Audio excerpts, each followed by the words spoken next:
स्वच्छता एवं रोग। इस वीडियो में हम सीखेंगे स्वच्छता और रोग, वाहित मल निपटान की वैकल्पिक व्यवस्था, सार्वजनिक स्थलों पर स्वच्छता।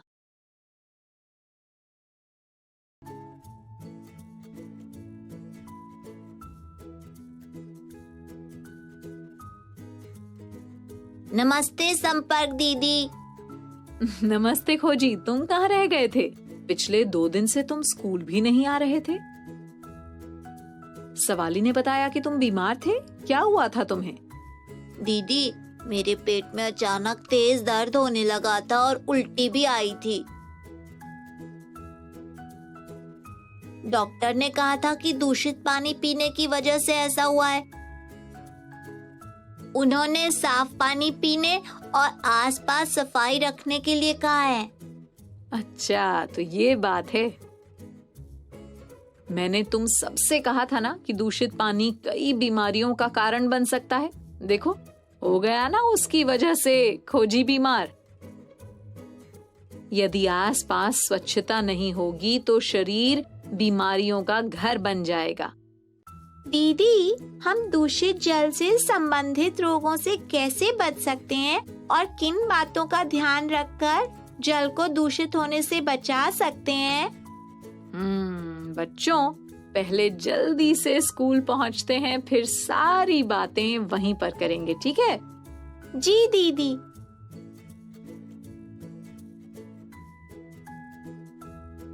अब बताइए दीदी, स्वच्छता और रोगों के बारे में। बच्चों, स्वच्छता की कमी और दूषित पेयजल अनेक रोगों का कारण होते हैं। जानते हो, हमारे देश की जनसंख्या का एक बहुत बड़ा भाग आज भी मल विसर्जन की उचित व्यवस्थाओं से वंचित है। हाँ दीदी, लोग आज भी खुले में शौच करते हैं।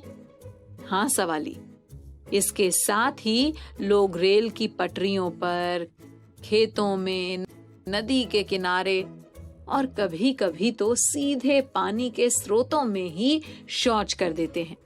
इससे तो जल दूषित हो जाता होगा ना दीदी? हाँ खोजी, जो हमारे स्वास्थ्य को नुकसान पहुंचाते हैं। मानव मल भूमि और जल दोनों को ही दूषित करता है। मल मूत्र पीने के पानी के स्रोतों तथा भौम जल में मिल जाता है और उसे दूषित कर देता है। ऐसे दूषित पानी को पीने से हैजा, टाइफॉइड, पीलिया, डायरिया, पेचिश, हेपेटाइटिस आदि बीमारियां हो जाती हैं। इस समस्या का क्या हल है दीदी?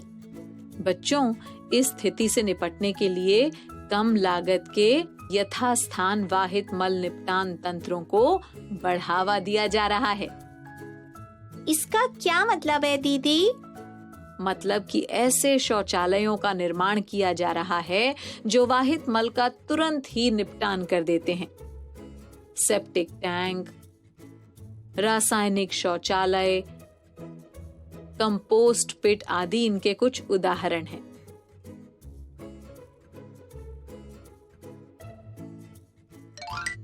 सेप्टिक टैंक अस्पतालों, अलग थलग बने भवनों और 4 से 5 घरों के समूहों के लिए अधिक उपयुक्त होते हैं, क्योंकि ऐसे स्थानों पर मल वहन की व्यवस्था नहीं होती। समझे ना? हाँ दीदी। बच्चों, स्वच्छ भारत के निर्माण के लिए भी सरकार ने ग्रामीण स्वच्छता कार्यक्रम CRSP, पूर्ण स्वच्छता अभियान TSC और स्वच्छ भारत अभियान 2016 जैसे जागरूकता अभियान चलाए हुए हैं। हाँ दीदी, हमारे गांव में भी इन कार्यक्रमों के अंतर्गत शौचालयों का निर्माण किया गया है। जानते हो बच्चों, कुछ संगठन ऐसे भी हैं जो मल के उचित निपटान के लिए तकनीकी सुविधाओं वाले शौचालयों के निर्माण करवाते हैं। इन शौचालयों में से मल बंद नालियों से होता हुआ बायोगैस संयंत्रों में पहुंच जाता है। मल से उत्पन्न हुई बायोगैस का उपयोग ऊर्जा के स्रोत के रूप में किया जाता है। यह तो बहुत उपयोगी तकनीक है दीदी। हाँ खोजी, इसके अतिरिक्त भारत में मानव मल को केंचुओं द्वारा उपचारित करने की तकनीक का भी परीक्षण किया गया है। इस तकनीक से क्या लाभ होगा दीदी?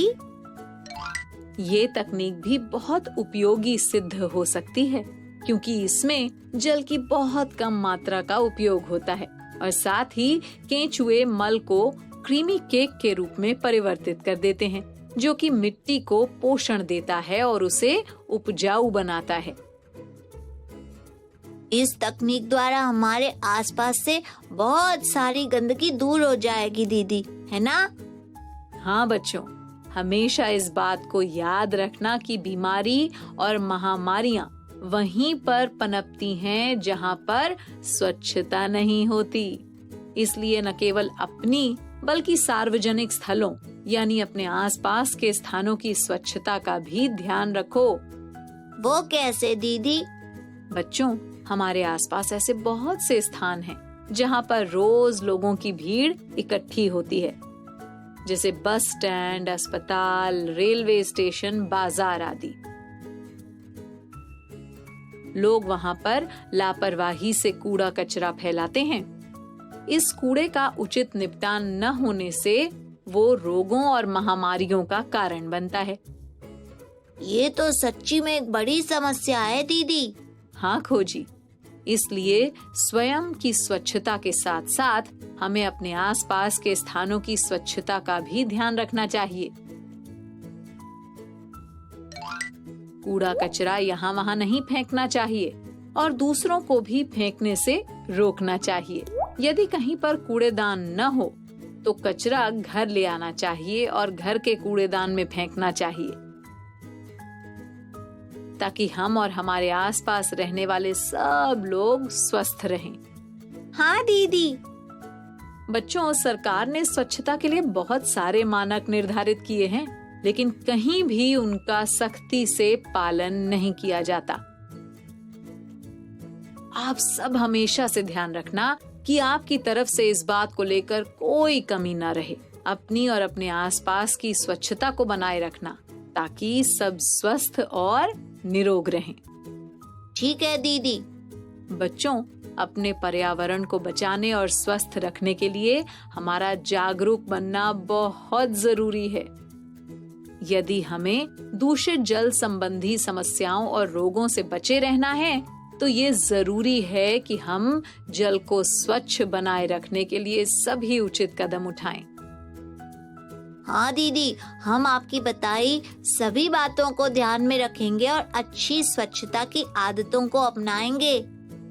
बहुत अच्छे बच्चों, एक बात और ध्यान रखना कि हमें न केवल स्वयं ही ये सब प्रयास करने हैं, बल्कि दूसरों को भी इसके लिए प्रेरित करना है। सभी को पर्यावरण के प्रति हमारे कर्तव्यों के बारे में जागरूक करना है। सबको साथ लेकर चलना है, क्योंकि सामूहिक कार्य में अधिक शक्ति होती है। समझ गए ना? हाँ दीदी, हम इस बात का भी विशेष ध्यान रखेंगे। शाबाश। अच्छा, तो अब तुम सब ने स्वच्छता के महत्व के बारे में समझ लिया है ना? सारी बातें समझ आई ना बच्चों? हाँ संपर्क दीदी। तो चलो अब मेरे कुछ सवालों के जवाब दो। सबसे पहले ये बताओ कि दूषित जल को पीने से कौन कौन सी बीमारियां हो जाती हैं? दूषित पानी को पीने से हैजा, टाइफॉइड, पीलिया, डायरिया, पेचिश, हेपेटाइटिस आदि बीमारियां हो जाती हैं। सही बताया, शाबाश। अच्छा, अब ये बताओ कि सेप्टिक टैंक किन स्थानों के लिए उपयुक्त होता है? याद नहीं आ रहा दीदी। कोई बात नहीं, मैं बताती हूँ। सेप्टिक टैंक अस्पतालों, अलग थलग बने भवनों और 4-5 घरों के समूहों के लिए अधिक उपयुक्त होते हैं, क्योंकि ऐसे स्थानों पर मल वहन की व्यवस्था नहीं होती। अच्छा, अब एक अंतिम सवाल। ये बताओ कि आप अपने आसपास के स्थानों की स्वच्छता को कैसे बनाए रख सकते हो? हमें कूड़ा कचरा यहाँ वहाँ नहीं फेंकना चाहिए और दूसरों को भी फेंकने से रोकना चाहिए। और यदि कहीं पर कूड़ेदान ना हो तो कचरा घर ले आना चाहिए और घर के कूड़ेदान में फेंकना चाहिए। शाबाश बच्चों, एकदम सही बताया। अच्छा, तो अब मैं चलती हूँ, फिर मिलेंगे कुछ नई रोचक जानकारियों के साथ। ओके बच्चों, बाय बाय बाय। बच्चों, अब मैं जाती हूँ, कल फिर मिलने आती हूँ। इंग्लिश में अब होंगी बातें, मैथ सीखेंगे हंसते गाते। पहेली, किस्से और कहानी सुनना अब तुम मेरी जुबानी। बात बड़ी है सीधी सीधी, मैं हूँ आपकी संपर्क दीदी। आपको ये वीडियो देखकर मजा आया ना? अगर आप इस वीडियो से संबंधित अन्य संसाधन जैसे कि अन्य वीडियो, गतिविधियां, क्विज इत्यादि देखना चाहते हैं तो अभी डाउनलोड करें संपर्क स्मार्ट शाला मोबाइल एप्लीकेशन। और हाँ, अगर आपको ये वीडियो अच्छा लगा हो तो इसे जरूर लाइक करें। और भी नए नए वीडियोस देखने के लिए सब्सक्राइब बटन पर क्लिक करना न भूलें। मिलते हैं बहुत जल्द YouTube और संपर्क स्मार्ट शाला ऐप पर।